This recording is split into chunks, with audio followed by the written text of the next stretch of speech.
Oh man, first panel of Texas Frightmare Weekend 2024. And we're starting it off with a scream, baby! Let's waste no more time. Let's bring them out. Your cast of Scream. Give a big Texas Frightmare Weekend welcome to Neve Campbell!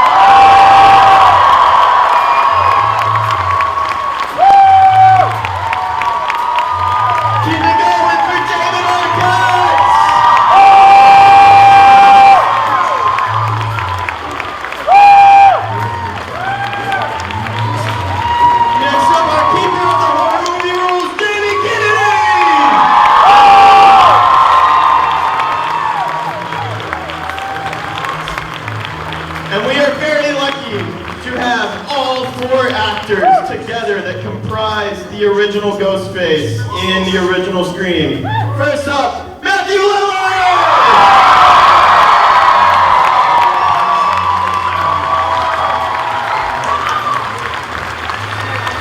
Next up is partner gun, Skeet Ulrich!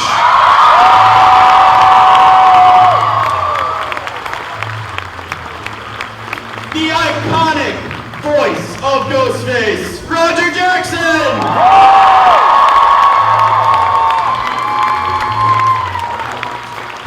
And finally, the man that literally, physically embodied Ghostface, Lee Waddell!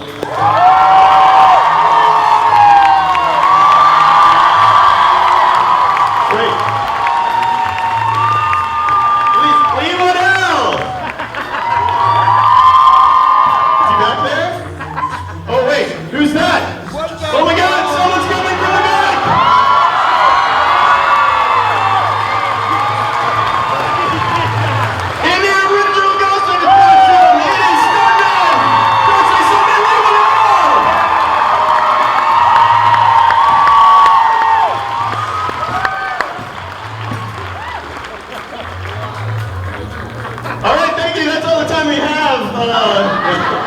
Oh man, we're gonna have some fun. Well, thank you all for being here. I should just acknowledge what an honor this is. We've been lucky enough to have iterations of the Screamcast over the years of Texas Frightmare Weekend, but we've never had this grouping and this many of you together before. So it's a very nice reunion, and we're all honored that you're here with us as fans. So thank you so much. Yeah. And again, I just want to acknowledge how special it is to have the 4 actors that comprise the original Ghostface. It's such a cool opportunity. I'm going to give you this because we know what's going to happen. I got one. Yeah. They trying to shut me up. You can't hold me down. We know how much you like to talk, so we just took away your mic at this point.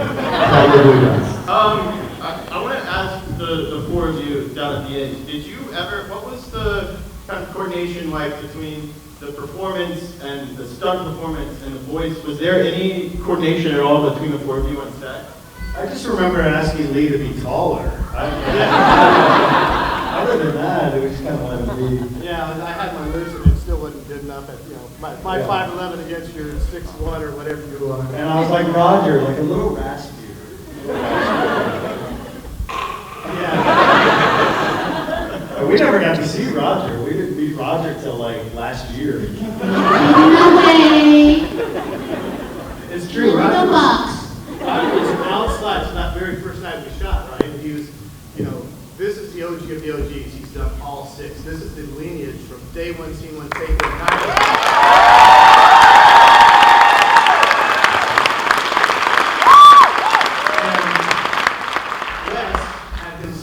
outside, so Drew never saw him. He was nothing but his voice to me. And so, I'm inside, Roger's like outside the window under a piece of cardboard getting rained on so he could watch the scene on the phone. Yeah, that was interesting. When you watch the movie, if you didn't notice, real rain doesn't photograph. It's too small. You have to have, if you want to see the rain generally, you have to have special effects, big drops. So when you see Drew's boyfriend tied up outside, It looks like he's sweating. He wasn't sweating, he was sitting in the rain, dripping off of him and all that duct tape.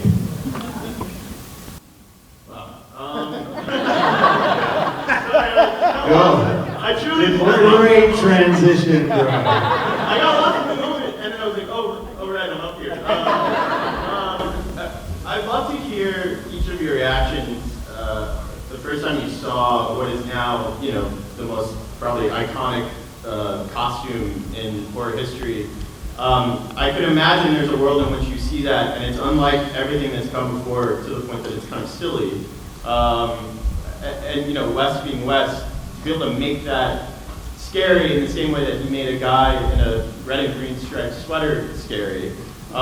What were your reactions the first time you actually saw Ghostface? I don't think anyone remembers. It was literally 100 years ago. I remember them saying that they found this mask in the back of a costume store. Yeah. And they'd gone through all the masks in the front, and they were like, "Is anything in the back?" And they went and they found this mask. Yeah. And they were just telling me, yeah, they never nailed down the rights to it, apparently.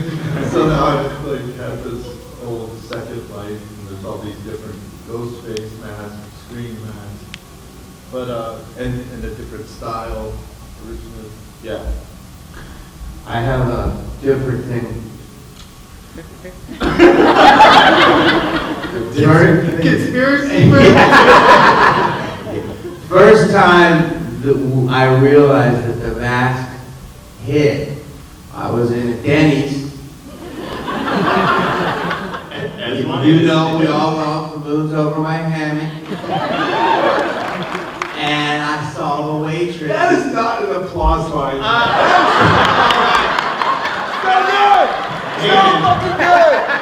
Hey man, if Disney's, Can I live? if Moons Over My Hammy's gonna get an applause anywhere, it's in Texas. Yeah! I really wanted to go for SA Waffle House. So, and I was there, and at the end, I had my whole meal. And the lady goes, "I gotta show you something." And I said, "What?" And she said, "Look." And she showed me her calf. And it was a Ghostface tattoo. That was the first time I ever saw that. I said, "What is gonna happen?" That's when I just like the mask was one thing, but then like this thing became something bigger than I could have ever imagined. So Yeah. that was wild. I imagine it's surreal for all of you as you're, you know, you have kids and you're trick-or-treating and you're just seeing a million Ghostfaces running around or Ghostfaces are coming to your door. I bet that's especially weird for you. You're like, God, can I get away from it? It's probably traumatic for you at this point. Well, it's always a surprise for people when I open the door and Yeah. they're in Ghostface. Yeah. It's me. I'm like, yeah, I got this. Yeah. Not my movie. But no, Cassie and my son has a lot of fun with it. He's like, you know, we'll be trick or treating and he'll see Ghostface. He's like, Mom, go say hi, go say hi. He's here. I went up and I tapped the kid on the shoulder. He turns around and I'm like, hey. He's like, hi. I'm like, hi. He's like, yeah. And his mom was kind of ahead, and I think he's like, who's this creepy lady? I was like, have you seen Scream? He goes, nah, my mom told me to wear this. I was like, I'm in it. He's like, cool. He's like, I was actually asking, he's like, so mortified. I'm mortified. He's like, Oh my "Man, God, this is, he had no idea who I was, but he was Ghostface. Yeah, my son wanted to be Ghostface this year, and he hasn't seen the movie yet. And so he was Ghostface, so I told my other son, well, you gotta be Dewey then. So I listed all the little monsters. But isn't it kind of a true testament to the power of this franchise and how iconic it is that there are people that want to dress up as that character that haven't even seen the movie? I mean, it's really like, you know, I want, Mathinsky, are you ever actually, do you ever put the costume on for fun? Are you ever actually in the costume in any scenes? Yes. Yeah, we did one time. Well, Skeet did it once, And I want to be just like Skeet, so I copied Skeet. The scene where Jamie was watching Halloween. Yeah, on the sofa, and Ghostface comes up behind him, and I think we were just kind of bored sitting it was around. boring. Watching, It wasn't my line. watching Jamie act, and we we're like, oh man. And I'll just get this out of the way since I've asked them this before and it was really awkward. Do not ask them if they have worked out who is killing who at any point in the movie because they don't know. We will lie to your face, though. Happily. And shake your hand. I'm the only one who dressed up as Gail one time. And I put on a trench coat, and when it flashed, everyone was wearing Gail's like green costume. Then where was I? That was during the whole, like, ending. First year of marriage. Yeah. I went around, I shot a bunch of Super 8 too behind the scenes. Was this or did you have the baby bangs to go with it? That was a big one. I apologize for the bangs. I had suggested, do like a Betty Page bang. It just didn't turn out that way. I mean, that was your idea. Yeah. Wow. I'm to blame. She was so mad. After all these years. She also felt bad. She's like a people pleaser, so she didn't want to like offend the hairstylist. So she tried to make it work. They cut them too short. Yeah. It's my fault. I take no responsibility. I never knew that. It's kind of a great ex-husband, like, I got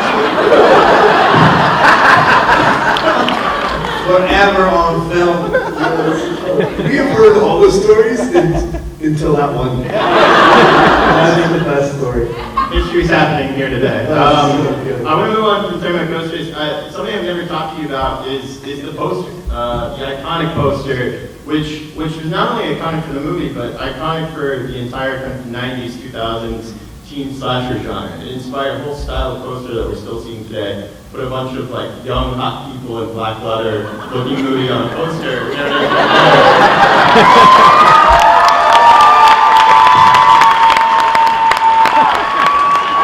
What's missing from the poster? Oh, Roger's not in there. All the young hot people. Son of a bitch.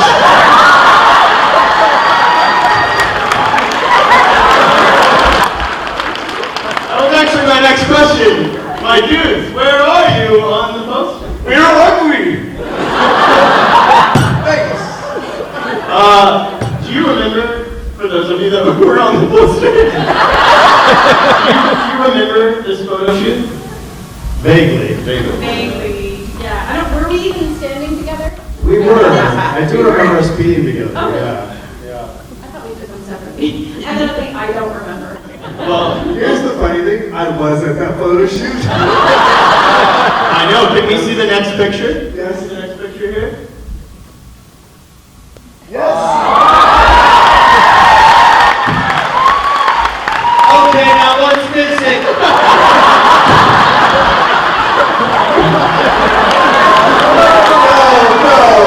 Come back, Jamie. It's because you didn't own any black leather. That's why they didn't invite you. I suppose that I was invited to no photo shoot. You made the sequel. Appreciate you. Till I walked in front of that damn van. Too soon, dude. Too soon. We're not over it yet. I understand there was some kind of unintentional injuries on set. One with Skeet Matthew, the kind of iconic, you hit me with a foam dick. You're not scripted to actually hit him with the foam dick. It was written in my script. So I want to know today, Skeet, have you ever apologized to Matthew for hitting him with a phone?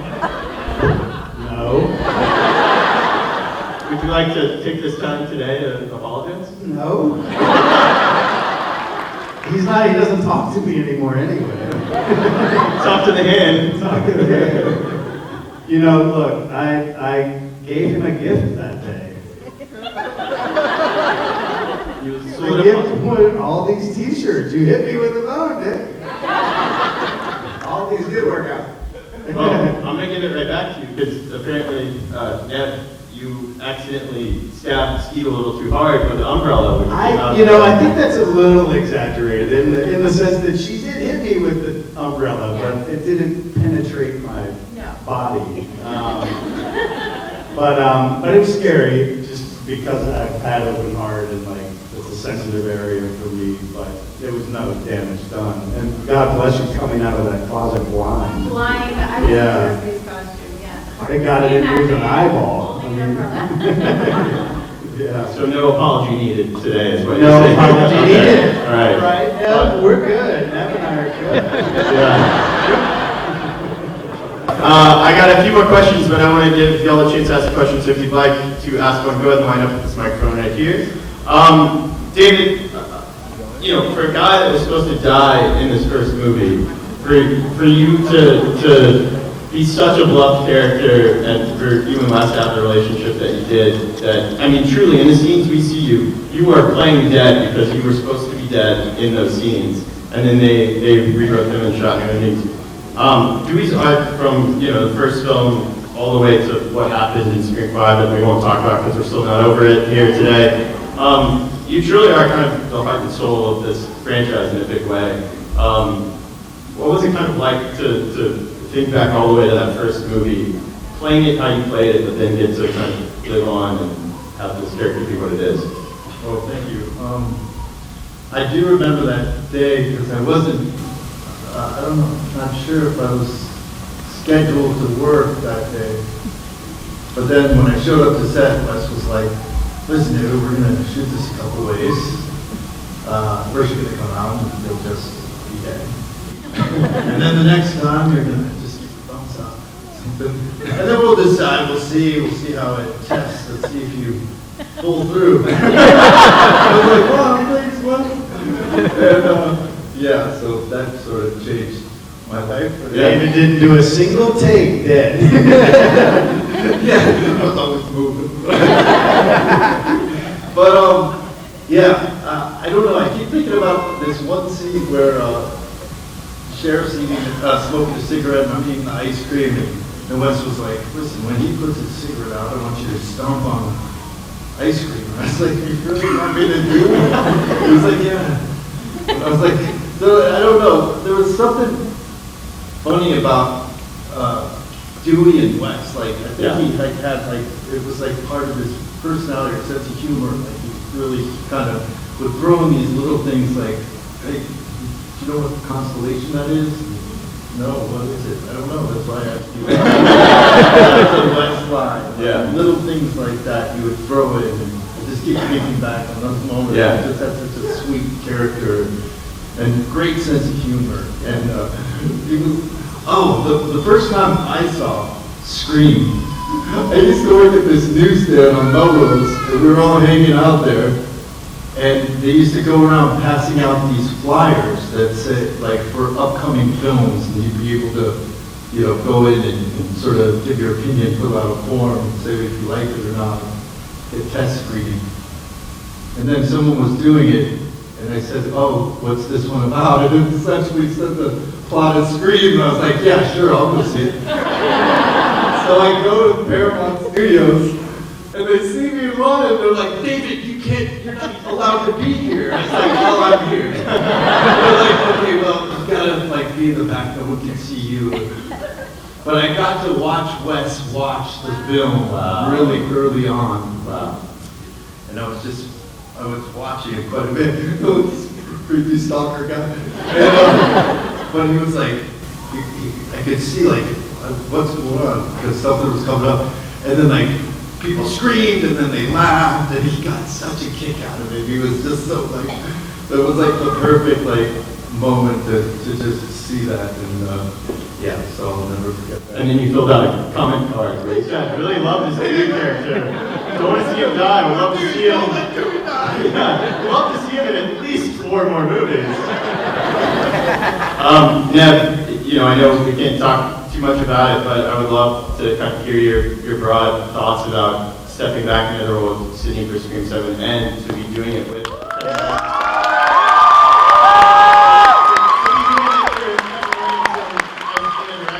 Finally, as a fan, I think if we can't have Wes, I mean, what better person to take it over? And I also just want to say, you know, even though I know it was probably hard to step away, I think as fans, and Matthew, I love when you chimed in and kind of said what you said. Like, we were all so proud for you to take a stand for yourself and know your worth and know how much you have contributed to, you know, this character, this franchise, and horror in general, and portrayed such a strong female character. So yeah, you know, just proud of you, honestly. Yeah. No, I'm so excited. I'm so excited to get back on set. I'm so excited to face it again. You know, they had to obviously pitch me the film and figure out what I wanted to do before they wrote it. So I know what it is, and it's going to be great. At what moment do I come back? Is it early in the film, or do we? Sorry, I interrupted. No, I am excited about Kevin. Really, really excited about that. You know, we started the conversations about who's going to direct him, and he obviously came up first, and of course. And he's wanted to direct these for years. So I got to ask him, which was great. I got to be the one to make the call, and he was in tears, and I was in tears. Yeah. That's so cool. That's so good. Matthew, on the note of coming back, I know this is a screen panel and TBD on you coming back, although I would love to see you kind of burned in a kind of Phantom of the Opera way with half a Ghostface mask from the TV. But you are coming back in 5 Nights at Freddy's 2. And the way I want to tie this back into the Scream is to grow up with Scream and then have a 10-year-old daughter who's coming into your own as where you met yesterday, be able to take her Willow and you know, not to comment on your age, but for me to be a fan of you when I was young and now have a kid who's she was so starstruck, to see you back on stage and experience that together where we just got to see you wipe the knife again, and to see you back at Horror Man is so special for fans and a new generation of people. So thank you so much, man.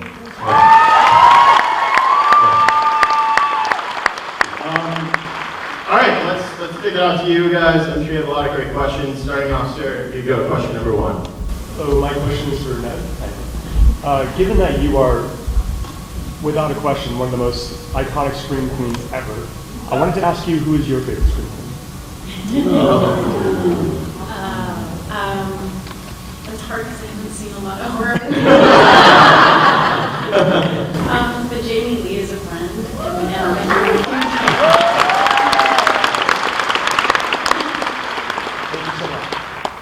Thank you. Hey guys. Incredible calls. Thank you. Actually, my partner's over there. Really, stand up. Now kiss. Now kiss. You have to kiss. This is I should tell you guys. This will be the 9th year since we all lost Wes. Any life advice that he gave you guys, or any fun memories from on set, outside of set, for all of you guys? Anything that he kind of really stuck with you after working with him for all these years? During Scream 2, my mom was dying, and he sat me down and gave me just the most, I don't know, important, powerful kind of, fatherly advice, just like to get my life together and, really, take care of yourself and really care about you. It just meant so much that he cared so much.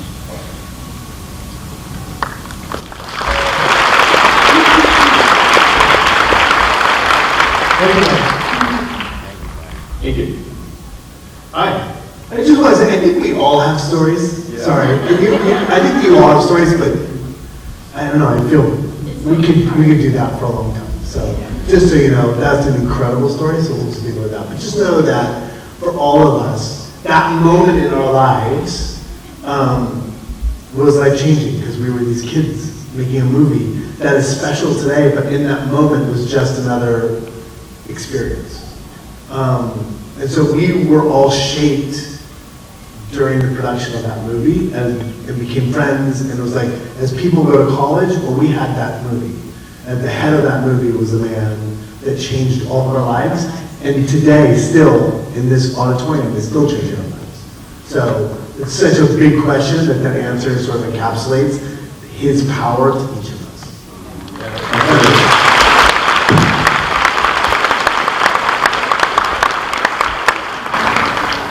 Hi. Hi guys. My question is to kind of piggyback off of this question. What is something that he did to get you in character? I know with Casey, he has that chronic shoulder dogs and those dogs are being injured or whatever. What is something that he did to help you get into character? How did Wes help us get into character? I had one. I've told the story before, but the final sequence with Skeet and Matt, the first one, took weeks to shoot. And for me, the challenge was having a level of fear that didn't feel the same the entire time. Because obviously she's going to be in fear for that entire 3 weeks, but keeping it interesting. And Wes at one point came up to me, so I'm against the counter, and he just whispered in my ear, he said, imagine you have 1 million bullets ricocheting through your body, and he walked away.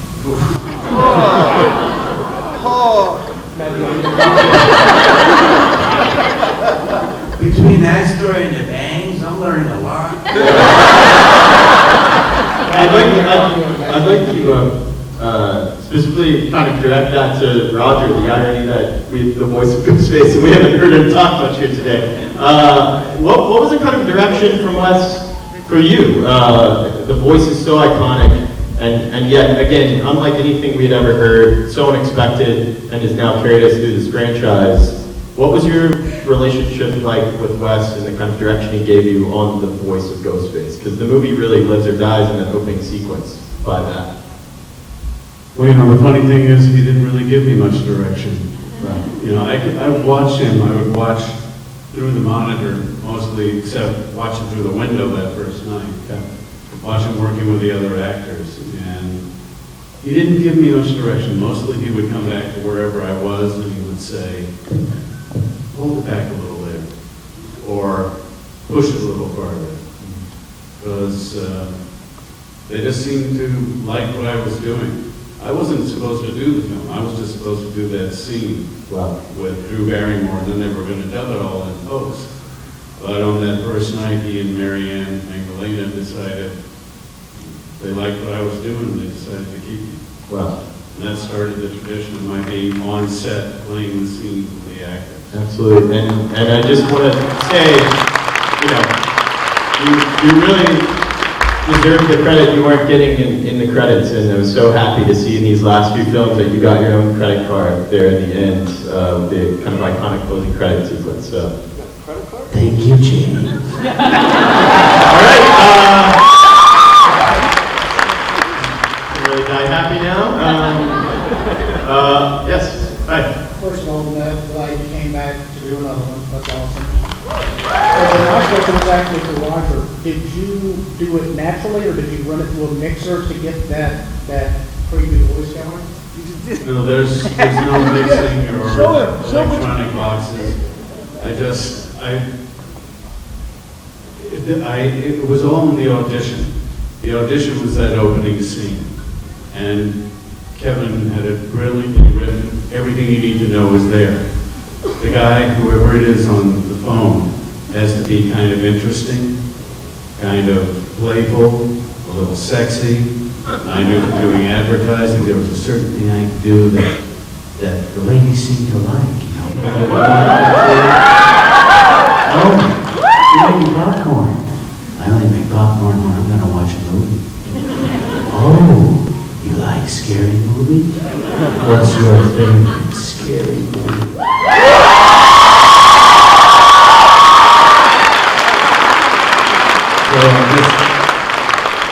So What do actors do? You study the scene, you play the scene. Lee, could you show us some moves? You already did! That was good. That was great. That was cool. Hi. So my question is for Matthew Lillard, and I've been kind of challenged to put you on the spot a little bit. So I was. Is this a dance-off? He's about to bring those she's all that moves back. I just threw out my back. Sorry, go ahead. So I co-host a film podcast, and every year we do a segment that we have called Lillard Fair, where we watch Matthew Lillard movies. Wow. And I've been challenged to ask you to program our next one. How many movies is it? It's 3 movies. I'll let you know the ones we've watched already. We've watched In the Name of the King. You don't have to reveal them. Well, Be gentle to the people. if you've seen it or not. So is the horror podcast? Basically, the film that's called Colson and the Catacombs, these films exist. We basically look for films that have maybe been forgotten. Oh, good. Okay. I have a great movie, I think, with Sir Patrick Stewart called Match. Match. Okay. It's a lovely movie. It's Carla Gugino and Sir Patrick Stewart, myself. I have a movie called Spooner. Spooner. See, nobody's cheering, so that means Spooner is like a lovely movie by a director by the name of Drake Doremus. And then I have a movie called Fat Kid Rules the World, which is a movie titled. Alright, so those are the 3 movies. And telling your 12 listeners they deserve better.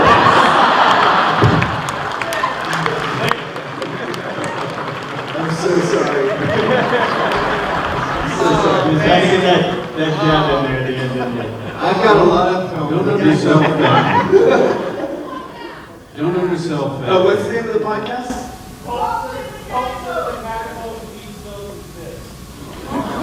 Okay. Put that on a fucking t-shirt. Don't undersell Fat Kid. Lee Campbell was in that film. And it's a great film, and he said that was one of the best pieces of work he ever did. That's The Rocketeer and Dr. Manhattan saying that was one of his best pieces of work. Great film. And we're not mentioning it. Matthew directed the movie. Yeah. I'm really proud of it. Yeah. All right, we got time for a few more. Hi, I just want to say, please don't kill me, Mr. Ghostface. I have a silly question. If y'all were clowns, what would y'all's clown name be? This is definitely a David Arquette. Did you name us all the things?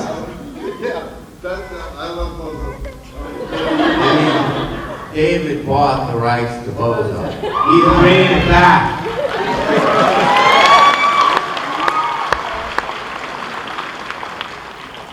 Come on, you guys got time. Yeah, what would your clown name be? Piero. Very intimidating, weirdly quick. Just thought about it. It's the only one I can remember. What's your clown name? Me? Yeah. Oh, Mr. Jingle. Really good. Matthew? Happy Pants. Skeet? I'd be Skeet. Pretty good clown name. Roger? Pork pie hat. Lee? Ass.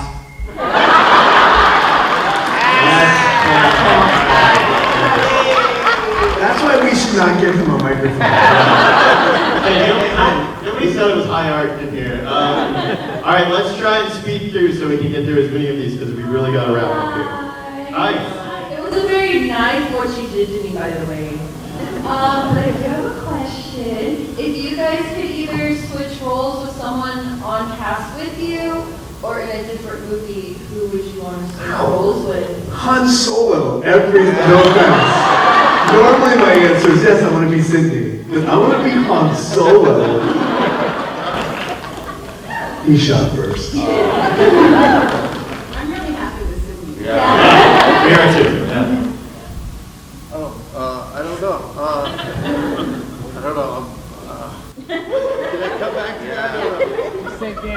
like Randy. I think that's why the movie works. We all hit our roles in our essence, right? We love Randy. Randy was us, man. Like,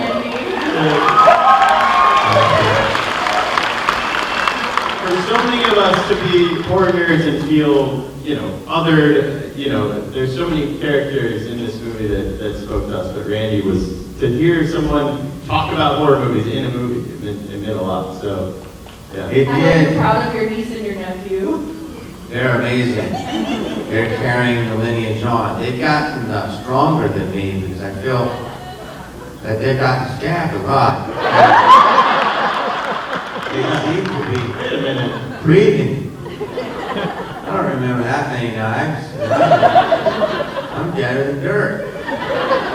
Hey, Jamie, can I just ask you a question, given that she's here? What was the werewolf movie with E.T.'s mom in it?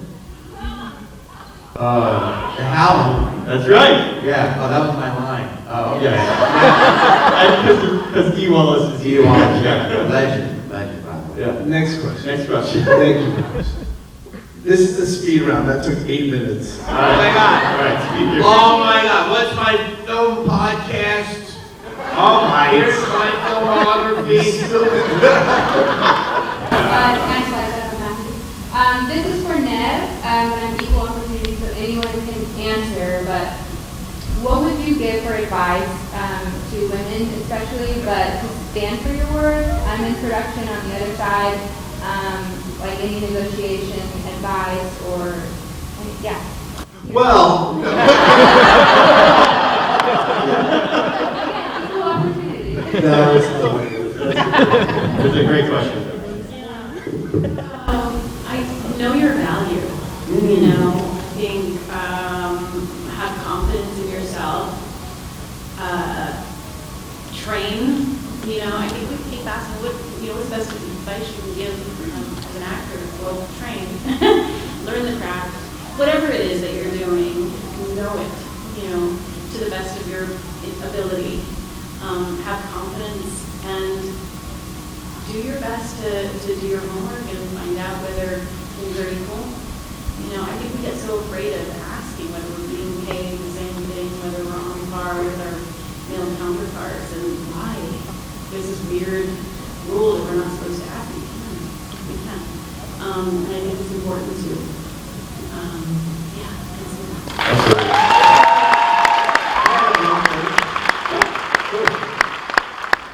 No one job or opportunity makes or changes your life, right? So the universe will give you what you need. So if it doesn't work, just know it doesn't define you.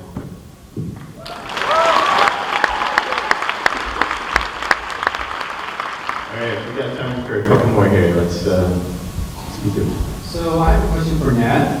So this was brought up between Melissa and Jenna's characters about mental health and therapy.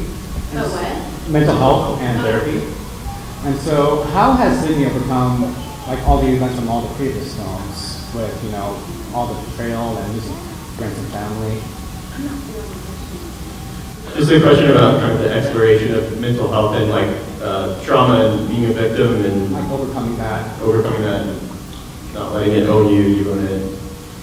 Yeah, I think it's amazing how many people actually come up to me and tell me that seeing these films or watching Sydney or watching these characters overcome something has helped them in their lives. And honestly, it's beautiful. I'm very grateful that message somehow has touched people and helped people. We're lucky as artists that we can portray characters that sometimes will bring confidence to someone in their life or touch them in their life, or that they see something that they relate to and that it helps them overcome in some way. As to your question about mental health, can you be more clear about that? How has Sydney overcome, betrayal with your cousin? How has Sydney herself overcome? Yes. Yeah. You didn't read her book? How has she herself overcome? That woman has been through so much. It's insane. She took time for herself. I think you've seen in some of the films, but she took time for herself. She obviously became a social worker for a period of time. It became something that was important to her, was helping others who had been through trauma as well. And I think she came to a place where she was at peace with herself. How she did that, I don't know. That's between the bones. Yeah. Thank you. All right. We gotta pick one more, but I'm sorry, all the ghost faces look the same. I think this is the ghost face that came up to me and said, I really hope I get to ask a Scream question, and it's a kid in a ghost face costume. So I want to give the last opportunity, very fittingly, to this this kid here in the ghost face. So come up and take last question. I know, we all have waiting on. I hope this is okay, but it's a little ghost face, so we gotta move it down.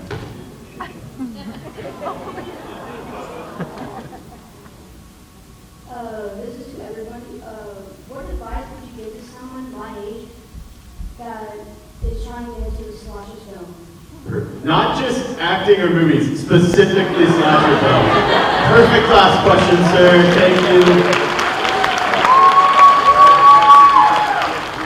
You mean as an actor or just as a fan, or as an actor who wants to act in specifically slasher movies?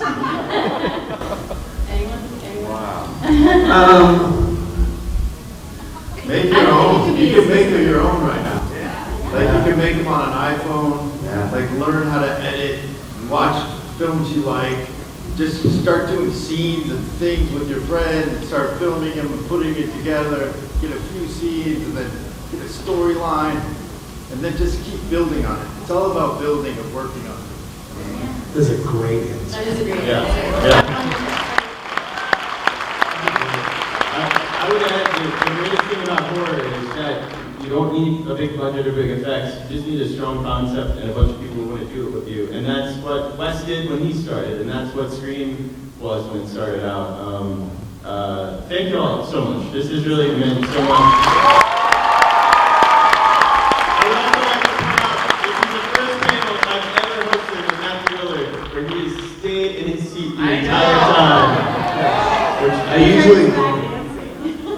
Thank you all. Yeah. That was a good thing. Go ahead. Yeah. No, you do. No, you do it. You do it so well. No. Listen, you may not hear a lot this weekend, but these weekends are super powerful for all the actors here. You're helping us feed our families, and no career is straight up. There's downs. And so you being here and you giving of your time and your money helps feed people's families. So thank you for that. Absolutely. Good job.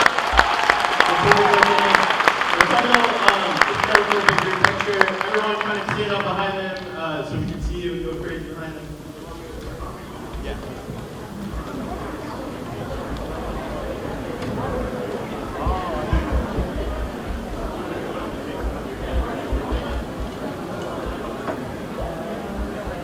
All right, everybody go crazy!